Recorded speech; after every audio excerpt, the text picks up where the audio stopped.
All month long, people and organizations are raising awareness for Autism Awareness Month. Let's turn now to Dr. Jennifer Durocher, Director of the Center for Autism and Related Disabilities with the University of Miami. Thank you so much for being with us.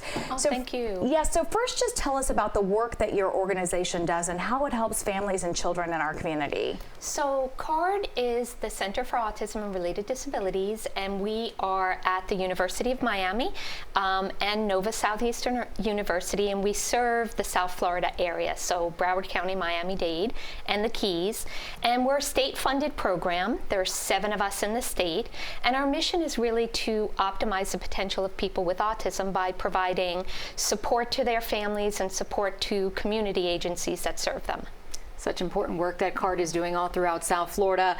You know, there's so much information out there now about autism, which is great, but also there's so much information, so it's overwhelming. What are some of the common misconceptions? So, I mean, I think there are a lot of misconceptions still about autism. One is, you know, everybody knows somebody with autism, but every child and adult with autism is different.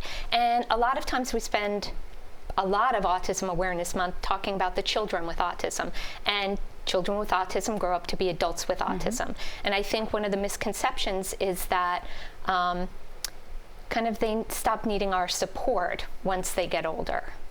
They don't outgrow it. Right, right. And so speaking to that, can you explain the transition between pediatric care for someone who is on the spectrum to adult care, and why is it so critical and important? Yeah, so that's a really great question. And I think all of our service systems have been set up to really serve younger individuals with autism. And so when we think about transitioning into adulthood, we see kind of a services cliff where families kind of are at a loss for what to do. We need to think about you know, guardianship issues if the individual can't be their own guardian. We have to think about for some, post-secondary education and what supports might be needed there, or employment and what supports might be needed there. So there's a lot to think about as kids with autism grow to adulthood. And there's a lot of statistics out there now specifically that relate to the South Florida demographic. Now the CDC reporting that autism is being diagnosed more in Black and Hispanic children, but that wasn't always the case. So why are we seeing that trend now? Yeah, I think that's a really positive trend, and we're just starting to see that. So the CDC tracks these numbers in 8-year-olds, and over the past decade or so, our Hispanic families and Black African-American families have been underdiagnosed relative to non-Hispanic white children. And for the very first time, those numbers have kind of drawn even.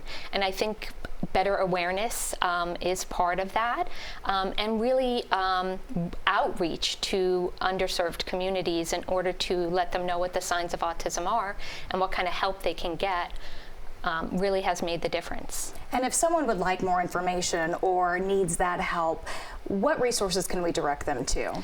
So we at CARD are a great resource for families. We provide direct individual support for families. They come to us, they get assigned a point person, and that person is with them every step of their journey as the child grows all the way through adulthood. Adults can also come to us and register themselves. We have support groups, we have social activity groups, so come to CARD. An amazing, tremendous service you're providing. Thank you so much. Thank you, Doctor. Thank you so much for being with us tonight.